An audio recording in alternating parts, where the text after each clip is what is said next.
All right, welcome to the Anthology of Enlightenment, and welcome to this, I think, 7 or 8 meeting that we have with this a beautiful adventure through the words and the expressions of masters, recognizing the master in ourselves and seeing that the words, you can actually hear what they say, you recognize it. And that's not the only thing, it's you. So that comes closer and closer, and as close as you want it to be, of course, as you allow it to be. And an amazing encounter today with the mother Aurobindo, from Pondicherry. At least that was where she resided a lot after she moved into India. But the real transformational years were, say, at the beginning of her life. Whenever she was 5 years old, it started to say, develop. And she had a full-blown awakening before she went to India.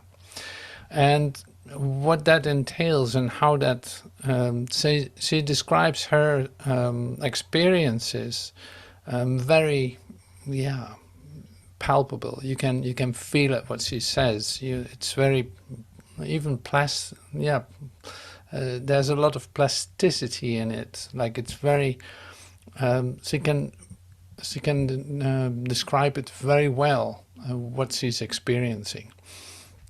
So that's great in many ways. So it's like she uses words, but she uses music, she uses all kinds of expression. She had a vision. She didn't design it, but she had a vision of how the ashram in Aurobindo in Pondicherry should look like as the utopia city. We talked about it a little bit when we were when Sri Aurobindo was our guest. So they were totally together in the sense of they recognized their oneness with one another. They never saw each other as two, but always as one. And so that's really nice because in her teaching, you could say, she uses Sri Aurobindo in a way that, this is what he actually said, because she literally knew what he was saying. And they had an incredible connection, and they helped each other. Wonderful, how beautiful is that? So I see, say, in my individual recognition of it, a lot of what is occurring with us here when we meet, when we say do our assignments, when we are going through a discovery that we make together, or a presentation that we make together. You see that in fact only one is doing it, like only one is in fact telling us what to do. Now this recognition of the one voice speaking to each and every one is a recognition of oneness that is so beautiful to exemplify in that what we do. Even though you come to your individual expression of it, it is still recognizable as coming from one source. Now that's really beautiful to discover that, but it's also nice to see it at work, for instance with the mother.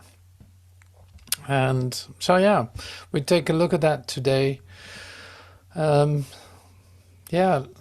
Always a good idea to start with a meditation.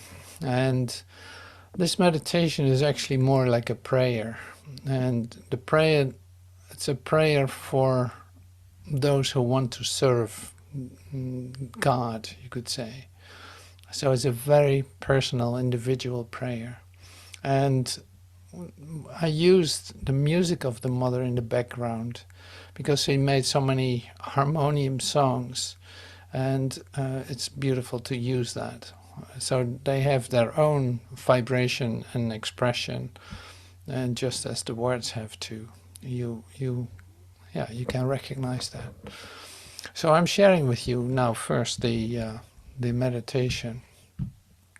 It is in English and French. Michelle also shared it in French, and I put it together as one meditation that I will repeat with so increments of probably 3 minutes in which we are quiet.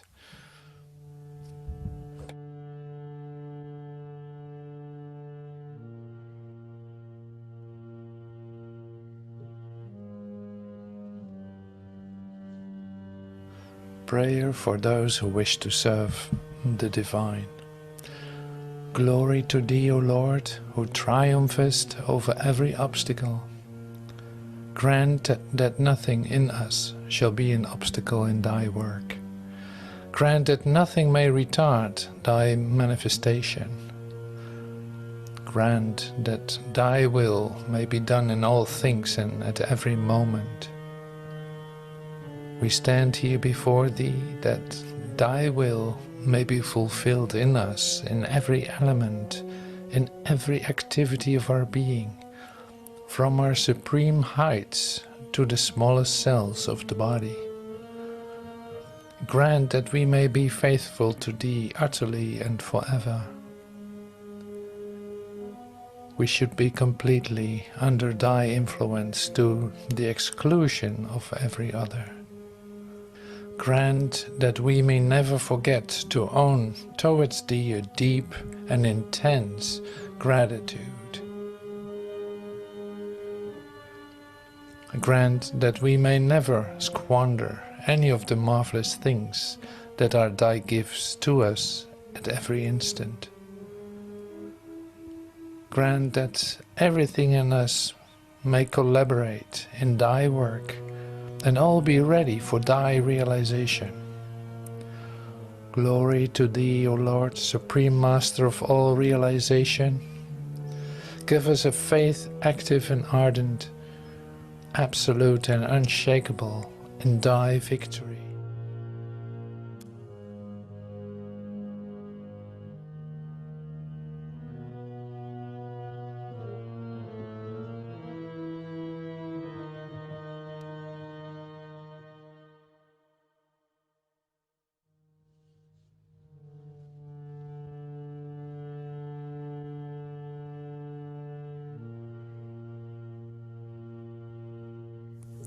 Prière pour ceux qui veulent servir le divin.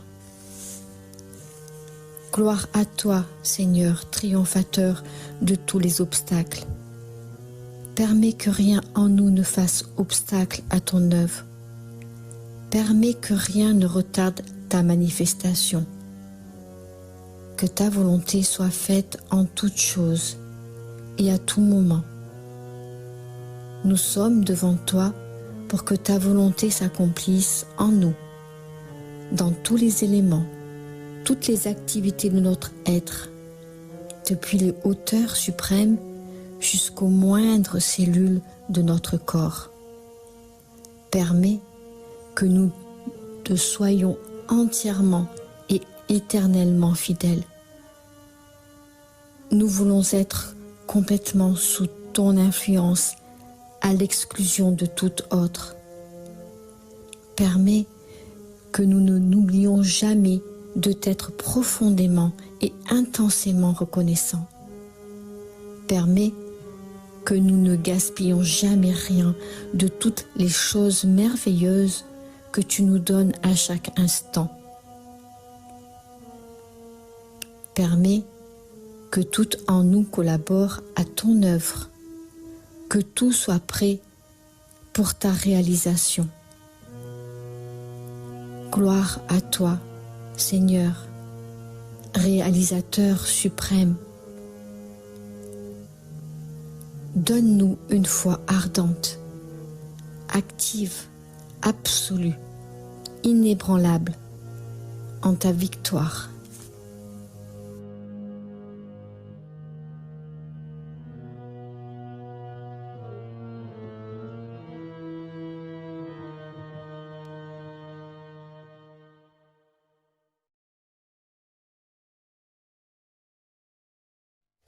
Merci beaucoup. I wanted to say thank you so much for joining in the prayer. And this is a prayer where you can recognize yourself. It's like the beauty of the mastership is in fact the, say, depersonalization of the character and coming to its true nature. And the recognition of the true self is in fact say, master without credentials. Like, you don't have a diploma for it. You don't have any kind of recommendation of anyone. You don't have anything that's related to this world to, in fact, confirm your mastership. Or, yeah, what is your mastership?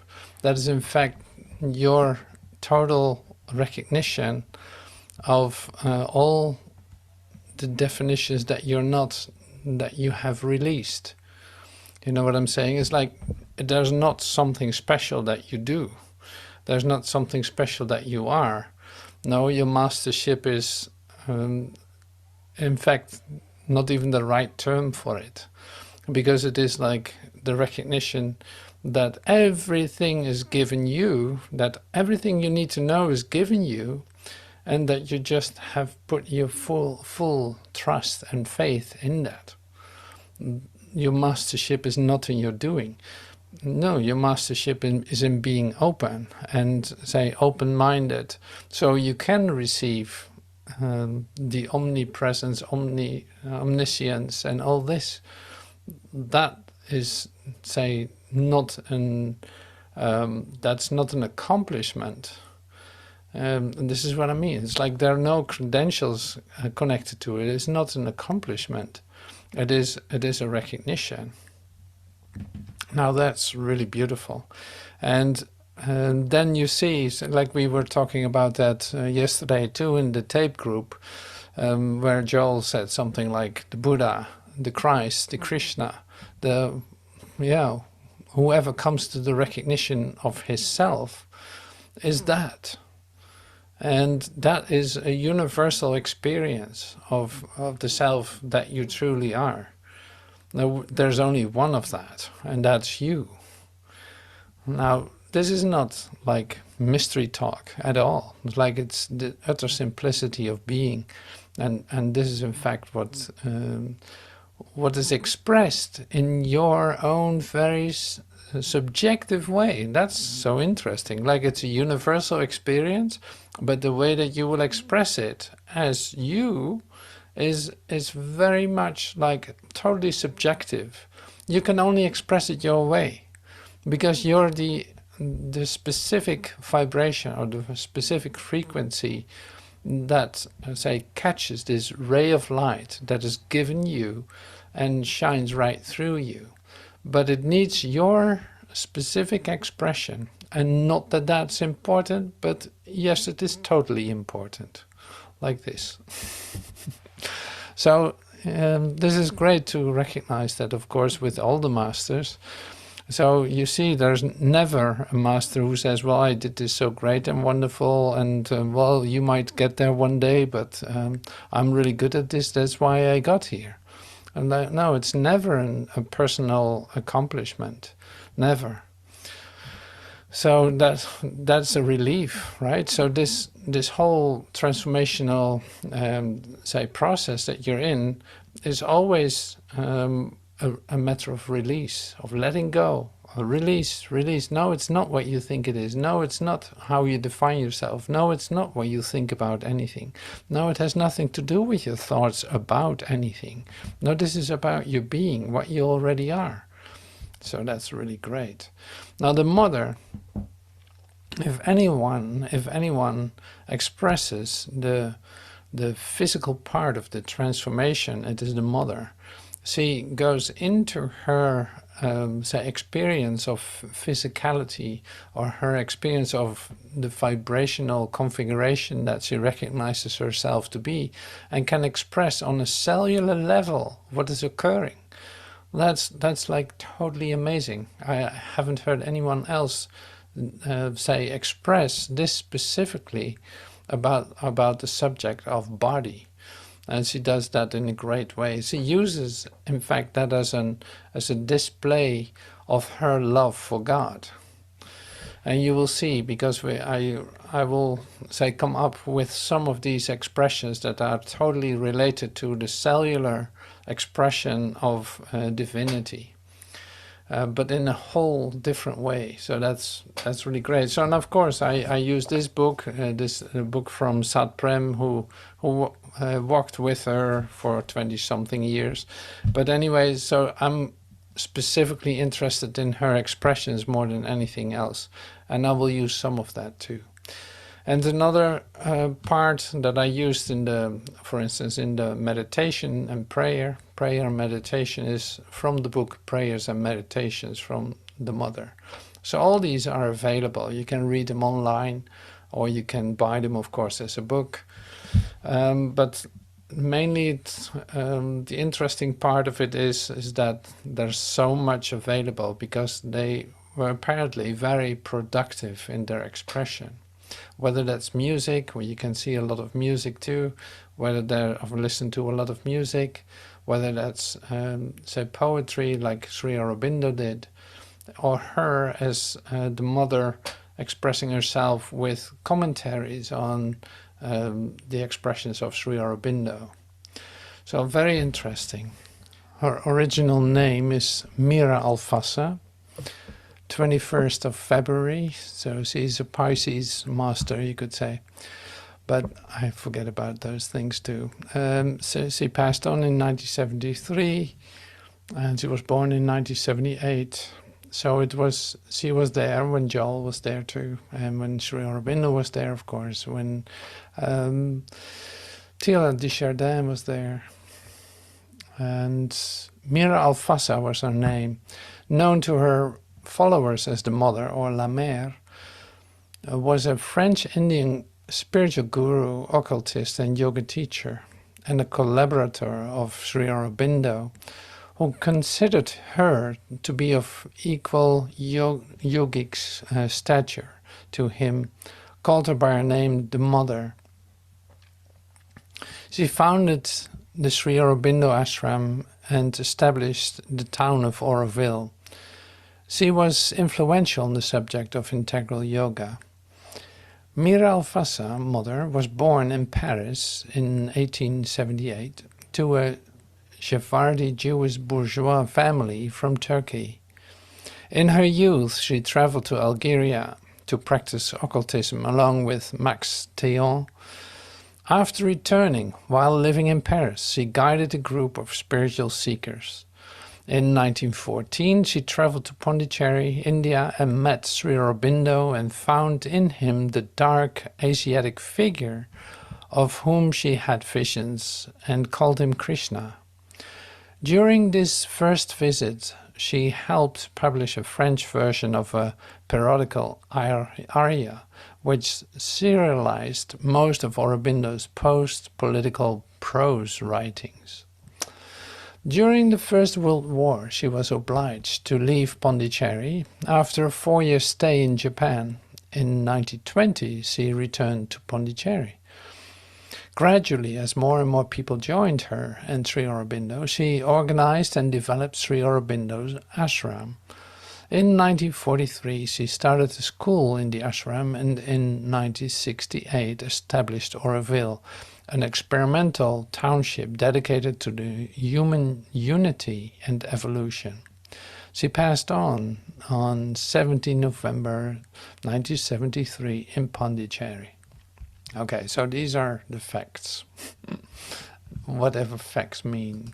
So I just realized that, like, the expression of the story of the person, of the master, is in fact the part that actually is not essential at all.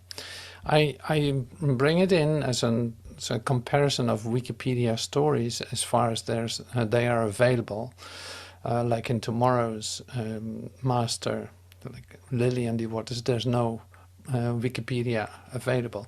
But anyway, so for her, I use this very specifically just to have an idea of where she was at a certain point.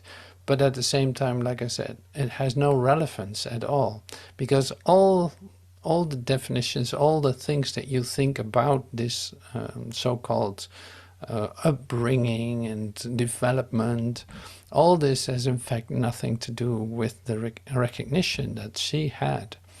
I want to spend a little time looking at that, because you can study the development of, say, from childhood to the master yogic statue, to say, to discover, try to find out what happened to these so-called people in order for them to wake up out of the dream that they were in, and what was necessary. It's like all these considerations, all these say mind wanderings that you're doing with that does not make sense, because the thing is with awakening, this is my own experience, absolutely.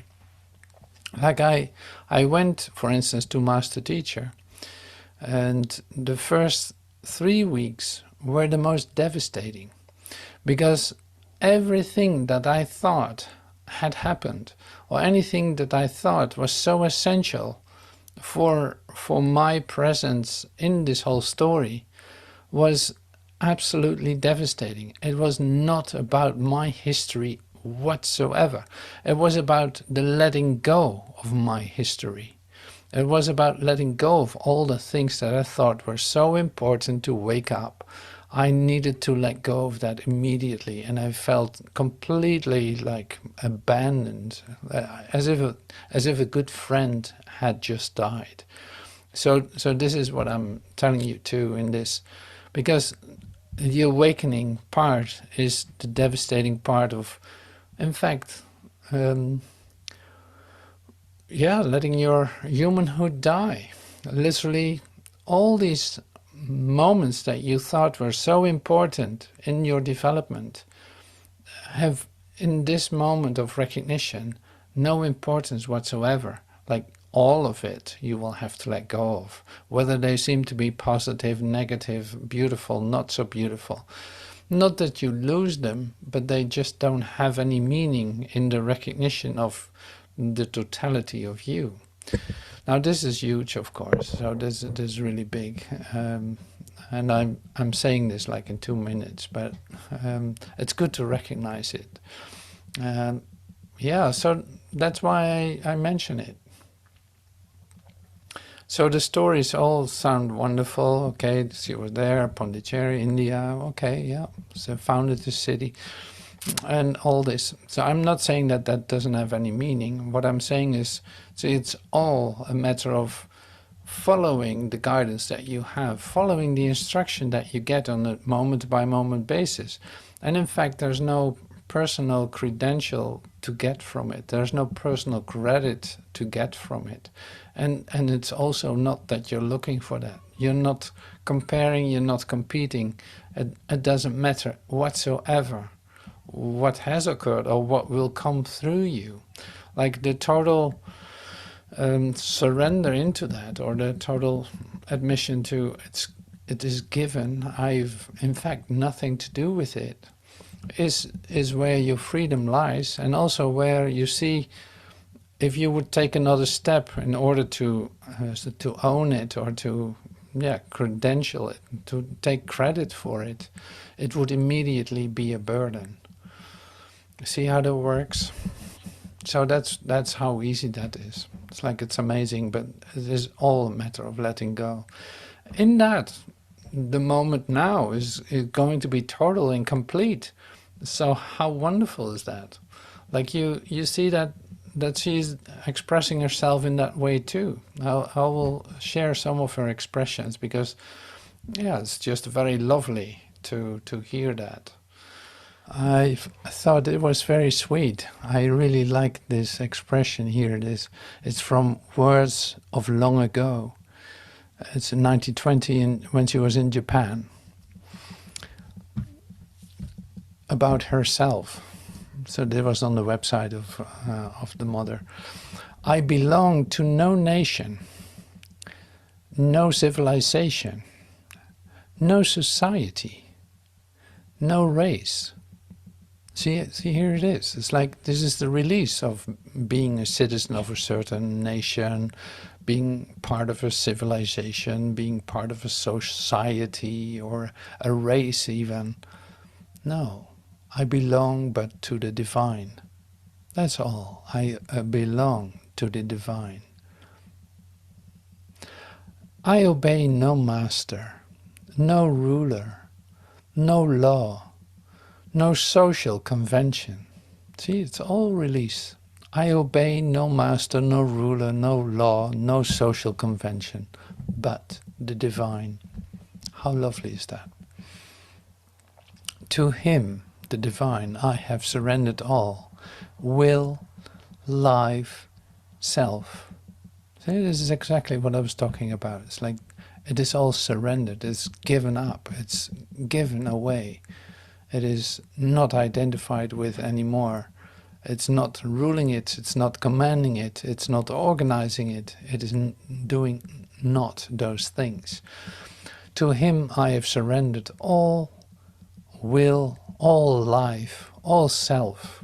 For him I am ready to give all my blood, drop by drop, if such is his will, with complete joy, and nothing in his service can be sacrificed, for all is perfect delight. Nothing in his service can be sacrificed, for all is perfect delight. This is exactly what I mean. So this is like, the recognition of that is just totally mind-blowing. So I hope you have that experience too. It's like there's no sacrifice connected to giving up. Like the couple of weeks of devastation of hearing this and recognizing that none of your story matters is okay. That takes however long it takes. Like if it's a couple of weeks, it's a couple of weeks. If it is a year, it is a year. So what? But you go through it. You're not that. You're not any of these things. And you don't want to keep, say, bringing that back into your consciousness as a confirmation of your existence. So here it is only the divine that you're surrendering to. But this surrender is sweet, is gentle, is not a sacrifice at all. See, how lovely is that? So here we go again. It's like this is the absolute sweet spot that the master knows of and is actually able to give. And that's so comforting. It's so comforting that you don't know what to do with yourself. It's like you wanna hug her. You want to totally hug her and say, thank you so much. It's so incredible to hear this, because this is my salvation. You literally set me free. If I allow this to completely affect me, if I allow this to be my, say, push into the surrender, oh my God, what an incredible gift this is. So this is just the first part of the text that just came to me by just reading some of it. Like, how lovely is that? Wow, great. So, are you ready for more? The most important thing of the individual is to unify himself around his divine center. In that way he becomes a true individual, master of himself and his destiny. Yeah? So total responsibility for yourself, a master of yourself and your destiny. Your destiny, not that you choose where to go, no, your destiny is the total surrender into the Supreme, the total surrender into that, what you are, and let that guide you. Otherwise, he is a plaything of forces that toss him around like a piece of cork on a river. So the most important thing for an individual is to unify himself around his divine center, your divine center. The most important thing for you as an individual is to unify yourself around your divine center. In that way you become a true individual, like authentic to the source, master of yourself and your destiny. Otherwise you keep being a plaything of forces that toss them around, like cause and effect, disaster, disease, attack and murder, disease, lack, limitation, the whole story, as a piece of cork. Okay, so this is from volume 5, Questions and Answers in 1953, page 139. And we continue, like this is a different part again. Okay, so it is a rather unpleasant sensation to feel yourself pulled by the strings and made to do things whether you want to do or not. That is quite irrelevant, but to be compelled to act because something pulls you by the strings, something which you do not even see. That is exasperating. However, I do not know, but I found it very exasperating, even when I was quite a child. At 5, I began to seem to me quite intolerable. It began to seem to me quite intolerable, and I sought for a way so that it might be otherwise, without people getting a chance to scold me, for I knew nobody who could help me, and I did not have a chance that you have, someone who can tell you, this is what you have to do. There was nobody to tell me that. I had to find it all out by myself. And I found it. It started at 5. So this is like the crucial point in her life, where she had no example about how to do things, what to think about things, but feeling that you're being pulled by the strings.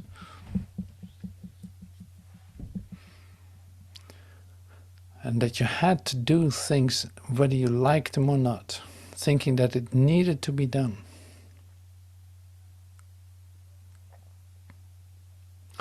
Now remember one thing. This is volume 13, so this is quite a step. Like in the development, this is quite a step. This is in 1957. The other one was in 53. It's 57, 4 years later. Now remember one thing. Sri Aurobindo and myself are one and the same consciousness. One and the same person. Only when this force or this presence, which is the same, passes through your individual consciousness, it puts on a form, an appearance, which differs according to your temperament, your aspiration, your need, the particular turn of your being. Your individual consciousness is like a filter, a pointer. If I may say so, it makes a choice and fixes one possibility out of the infinity of divine possibilities. So I'm calling this like individual expression, but she says it this way. So it's like there's one consciousness. It's the same person. Sri Aurobindo and myself are one and the same consciousness. There's not a different consciousness at all. No, it is just that when it passes through your individual consciousness, it puts on a form, an appearance, which differs according to your temperament, your aspiration, your need, the particular turn of your being. Your individual consciousness is like a filter, a pointer, if I may say so. It makes a choice and fixes one possibility out of the infinity of divine possibilities. I really like this expression for many reasons. One of them is like the individual expression. And the individual expression is exactly what I was saying in the beginning too. It's like in our creative endeavors at, say, the rebirth sessions, for instance, or the healing arts that we did before. Like, I give the assignment, for instance. I give an idea. It's like, okay, this is this is the, for instance, this is the theme, assurance. Now bring that to expression in a poetic way or a visual way or a combination of the two. It doesn't matter how. But what happens then is that you start to pick one way of expression and actually put your energy in that, and using it as a pointer, as the mother says, as a pointer in the expression of it, as a filter. Like out of the infinity of possibilities, you are expressing it exactly the way that you are expressing it. Now that makes it, of course, unique, but it's also, it is the singular subjective expression of the reality of you coming into a form, like of using that as a temporal form to express itself. Now that's so great.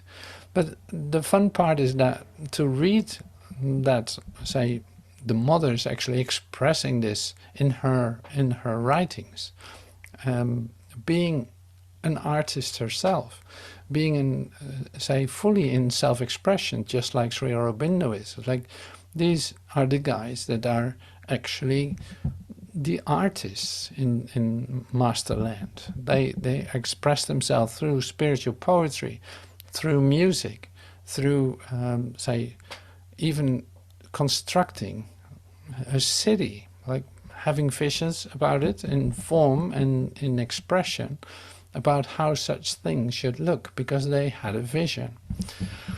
Now this, only they are doing that in that sense. Like, this is the individual expression of that. So there's more. Of course there's more. Now we come to the expressions from the mind of the cells, which are the direct expressions of the mother in the book of with Satprem. Satprem, say, put them together, but he uses the numbers in front of her expressions, the ones that she directly expressed. So I'm really happy for that he did that. That's secure, like that's safe and good. That's really nice, because you recognize her language. Now here we go into, oh, maybe I should introduce this a little bit. Sorry, because it's like the mind of the cells is your, say, resurrection bundle, you could say, where you can read about one who was able to express physical resurrection into every detail, into every little cellular vibrational expression. And I'm serious, like there's so much in there. So that's pretty unique. And this is the part that I love so much about the teaching, in fact, of Sri Aurobindo and the mother, because in India it's not very common to express physical resurrection and cellular renewal and cellular vibrational shifts. So it's really great. It's really great. So using some of the expressions of the mother to come into her language, because the language here is very important. The language is much more as a quantum physics expression than anything else. In other words, as energy, as vibration, as frequency. She talks much more in that kind of way, but still having a strong reference to the cellular aspect of the resurrection. So I hope you follow what I'm saying. This body is no longer at all what it used to be. And she gives a description. It is hardly more than a concentration, or a kind of agglomeration of something, like it's attracting each other, it's coming together. It is not a body in a skin, not at all. It is a kind of agglomeration, a concentration of vibrations. And even what we are used to calling an illness, even these disorders in its functioning do not have the same meaning for this body as they have, say, for doctors or ordinary people. It's not like that. It doesn't feel them like that. It feels them like a kind of difficulty to adjust to a new vibratory need.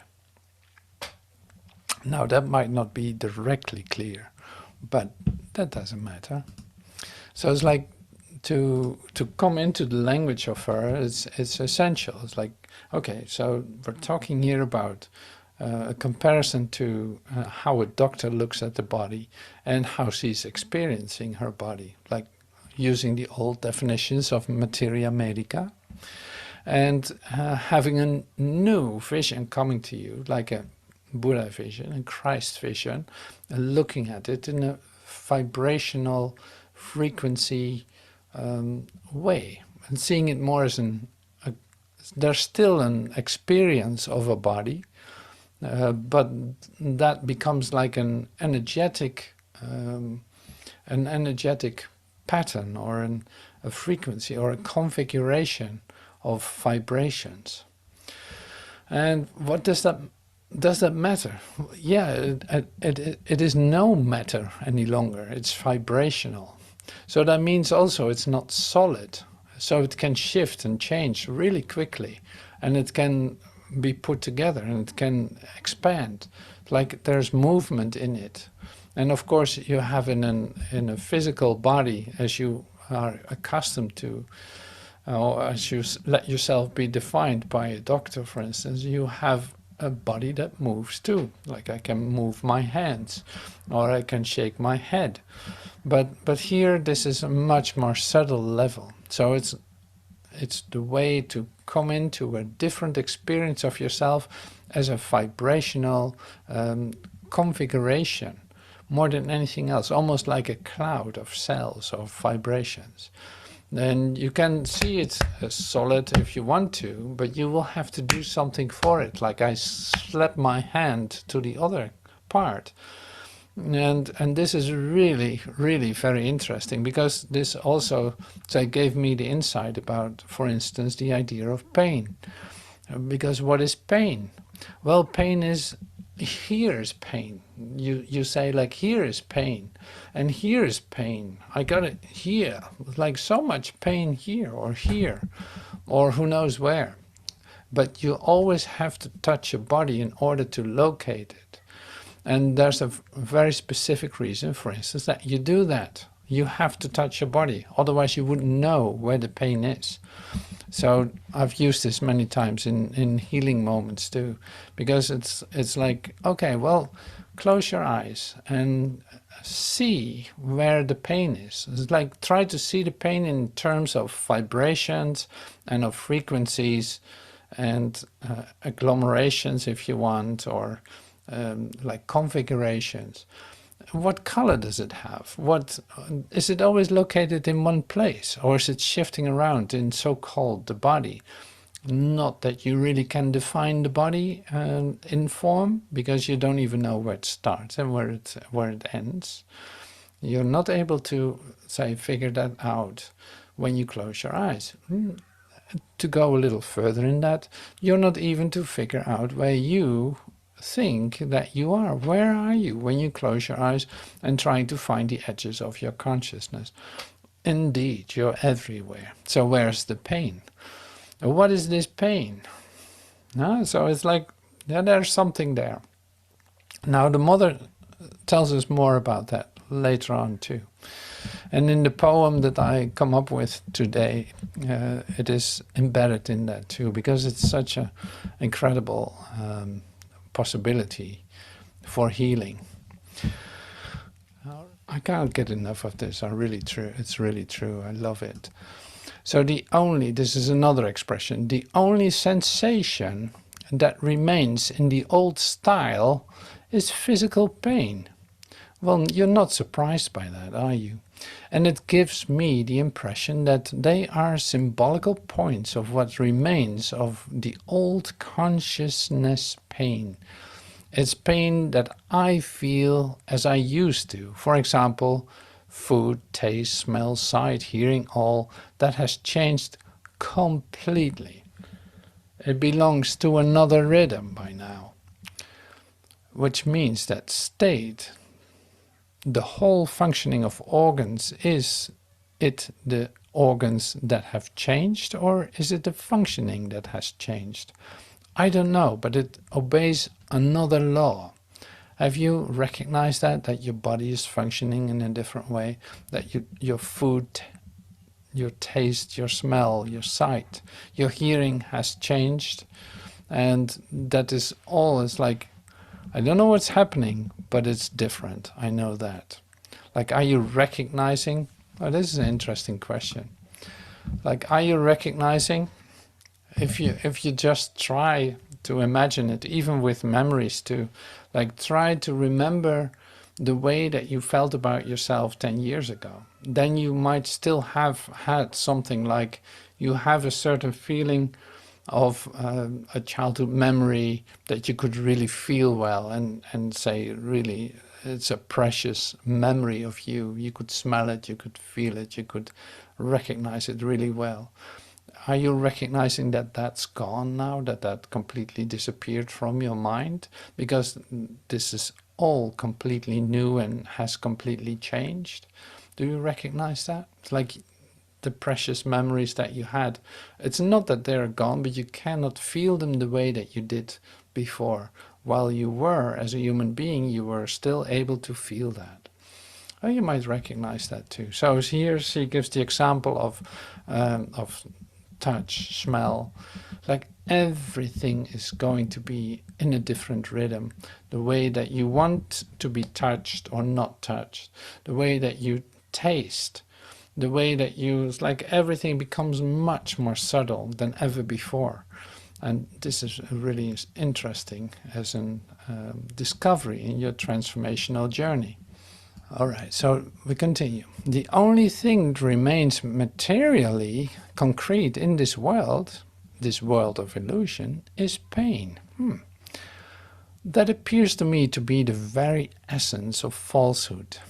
I am even forbidden to use my knowledge, my power and my force to abolish pain in that way as I used to do. I used to do it very well before. No, I have been forbidden to do it, but I have seen that something else is inside, something that is being done. That's still, I can't say a miracle because it's not a miracle, but it is a sense of wonder, the unknown. When will it come? How will it come? I do not know. See, this is an absolute expression of her open-mindedness to go deeply into the experience. Even though she has no idea what's going to happen, that's in fact a confirmation of her openness to let a change come to her. Now here's also an interesting expression. I colored it in ultramarine blue for a reason. It's strange, the consciousness has become more and more intense and widespread. And the body is like something floating within this consciousness, but it's not active. I can't explain. It's like an ocean of light that keeps doing its work, and then in it there floats something. It's deep ultramarine blue. Do you know that color? That's it. It's like an ocean, she says here, like something floating within this consciousness. It's like an ocean of light that keeps doing its work, and then in it there floats something, what you could call like an idea of a body. Now there's so much more to share from her. I'd like to take a moment to listen to a part of the podcast that I put up from her, reading one of the Aphormisms. A certain number of questions you have asked are like, why did Sri Aurobindo say it like this, one thing or another? I could reply, he said it like this because he saw it like this. But to begin with, one thing should be understood. These are definitions given by Sri Aurobindo, definitions which he gives mostly in a paradoxical form to compel us to think. There are dictionary definitions which are the ordinary explanations of the words as they are commonly understood. These do not make you think. What Sri Aurobindo says, however, is said in order to break up the usual conception, to bring you in touch with a deeper truth. In this way, a whole lot of questions are eliminated. The effort one must make is to try to find the deeper knowledge, the deeper truth that Sri Aurobindo has expressed in this way, which is not the usual way of defining a word. I shall select some questions. The first one, which interests me because it comes from a thoughtful person, concerns the word knowledge and compares the way Sri Aurobindo has used the word in this aphorism with the way he uses it in the aphorism we read last week. When in the last week's aphorism Sri Aurobindo opposed, as one might say, knowledge to wisdom, he was speaking of knowledge as it is lived in the average human consciousness, the knowledge which is obtained through effort and mental development, whereas here, on the contrary, the knowledge he speaks of is the essential knowledge, the supramental divine knowledge, knowledge by identity. And this is why he describes it here as vast and eternal, which clearly indicates that it is not human knowledge as we normally understand it.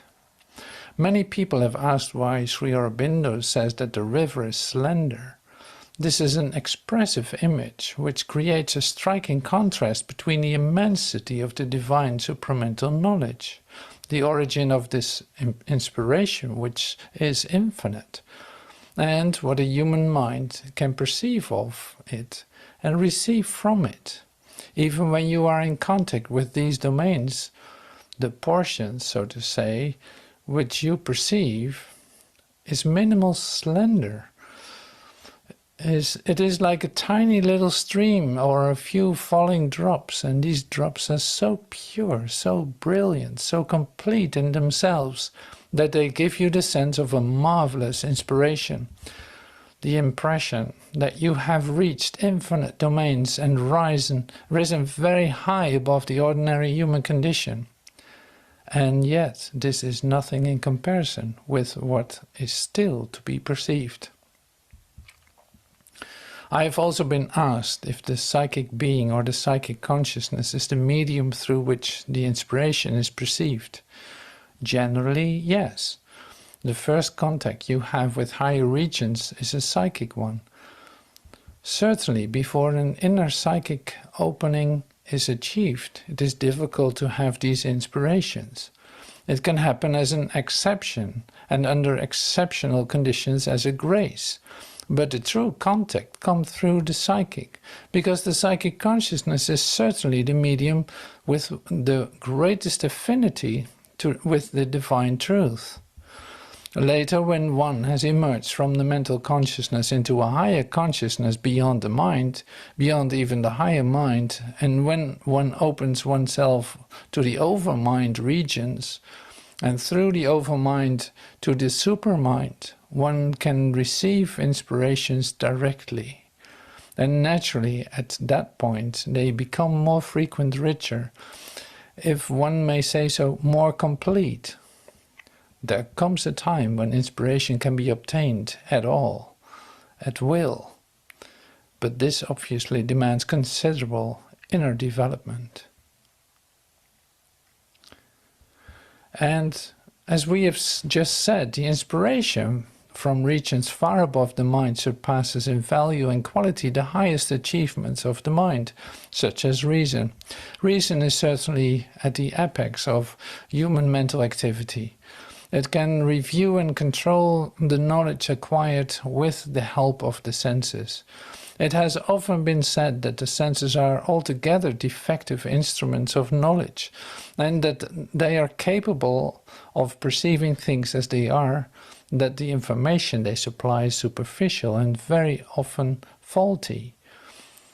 When it is fully developed, the human reason knows this and knows not truth, the knowledge of the senses, and does not trust the knowledge of the senses. It is only if one is infra-rational, if I may say so, that one believes that all one sees, hears and touches is absolutely true. As soon as one is developed in the region of higher reason, one knows that all these notions are almost essentially false, and that one can in no way rely on them. But the knowledge one receives from the supramental and divine region surpasses all that can be conceived or understood by reason, at least to the same extent that reason surpasses the knowledge of the senses. Several questions concern a practical point: how to develop the capacity for inspiration, what are the conditions needed to receive inspiration, and is it possible to have it constantly? I have already applied to this. When one opens oneself to the supramental regions, one puts oneself in the right state for receiving constant inspirations. Until then, the best method is to silence the mind as much as possible, to turn it upwards, and to remain in a state of silent and attentive receptivity.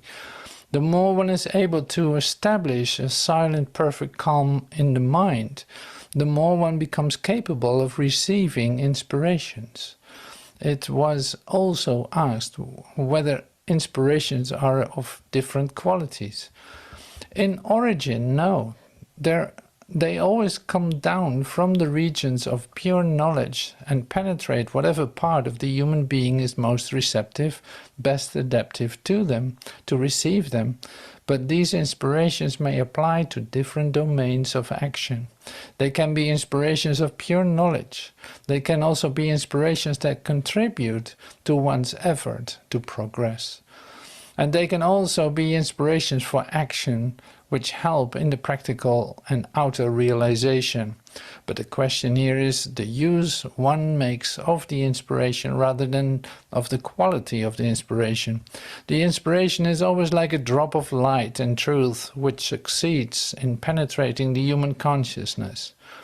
What the human consciousness does with this drop depends on the attitude, the need, the occasion, the circumstances. That does not alter the essential nature of the inspiration, but it does alter the use one makes of it, its practical application. Some of the other questions concern the difference between inspiration and intuition. They are not the same thing, but I think that we will have the opportunity of returning to this subject in the course of our reading. When Sri Aurobindo tells us that he considers intuition to be what he considers intuition to be, we shall come back to it. In a general and almost absolute way, if you wish to profit from these readings as from all of Sri Aurobindo's writings, the best method is this. Having gathered your consciousness and focused your attention on what you are reading, you must establish a minimum of mental tranquility. The best thing would be to obtain perfect silence and achieve a state of immobility of the mind, immobility of the brain, I might say, so that the attention becomes as still and immobile as a mirror, like the surface of an absolutely still water. Then what one has read passes through the surface and penetrates deep into the being where it is received with minimum of distortion. Afterwards, sometimes long afterwards, it wells up again from the depths and manifests in the brain with its full power of comprehension, not as knowledge acquired from outside, but as a light one carried within. In this way, the faculty of understanding is at its highest, whereas if, while you read, the mind remains agitated and tries to understand at once what it is reading, you lose more than 3/4 of the force, the knowledge of the truth contained in the words.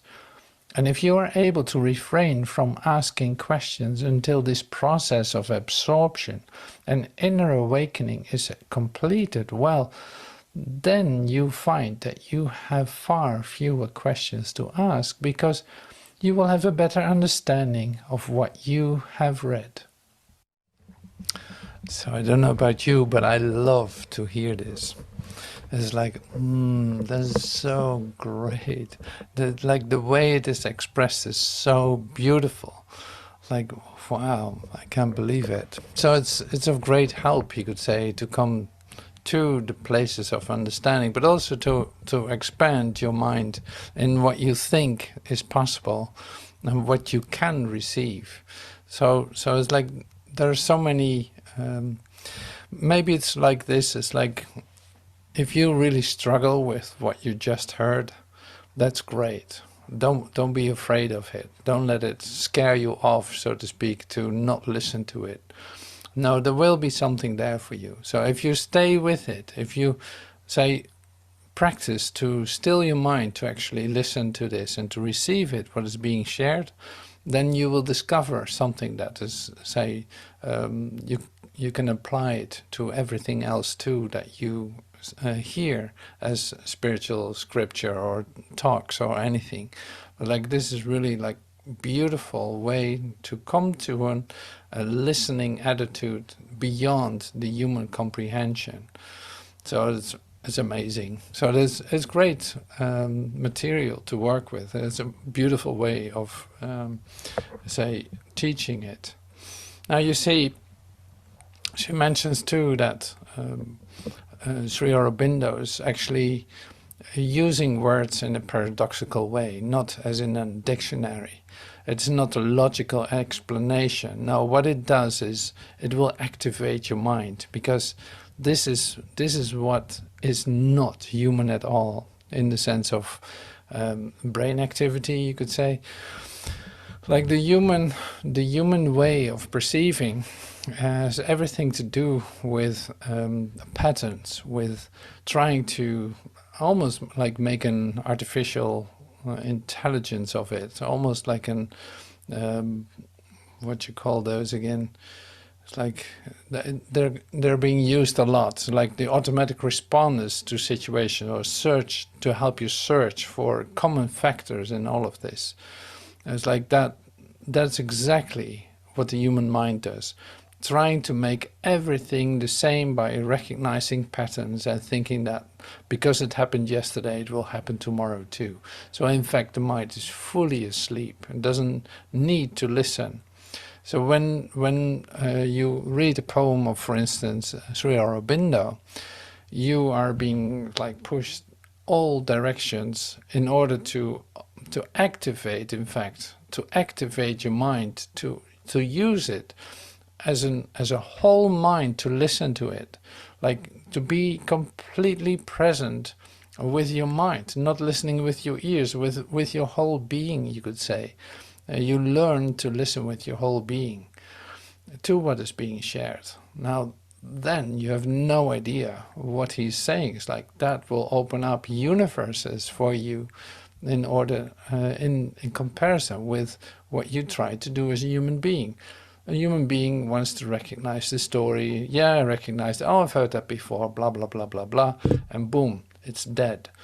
So here it is. No, this is about the activation of your mind. Your mind activity will increase. It's not that your mind is going to sleep. No, it will be wide open and energized, so that you can be present with all of your heart and all of your mind and all of your soul. Like this is a passionate love making with the divine. Now open up your being, you could say, in order to receive this. So it's totally different. So I'm happy to refer to that in this talk. All right, so now I have one more part of this that I like to share, which is the poem. And that just comes down just like that. And the same with the music and the visual. The visuals, yeah, different too. It's a very different poem altogether. So let's take a look at that. And listen. So now with words. Vibratory need.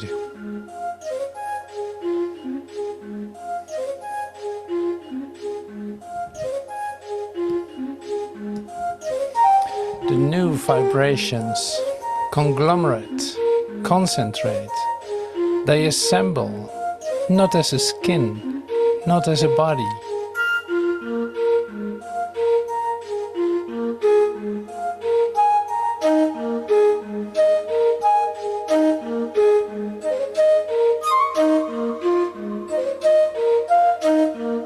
All definitions, learned one day, do not determine the laws of this new configuration.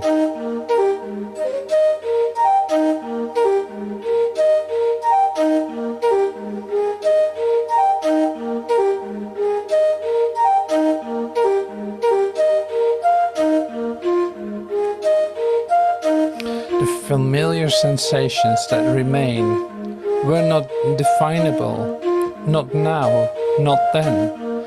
You might know it as pain.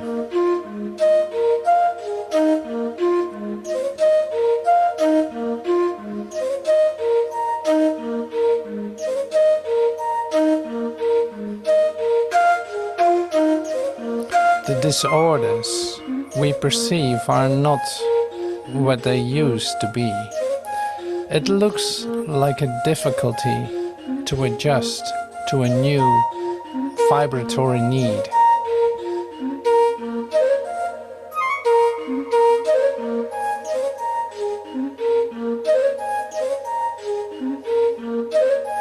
Old consciousness, the very essence of falsehood, something else is inside. When will it come? How will it come? I do not know.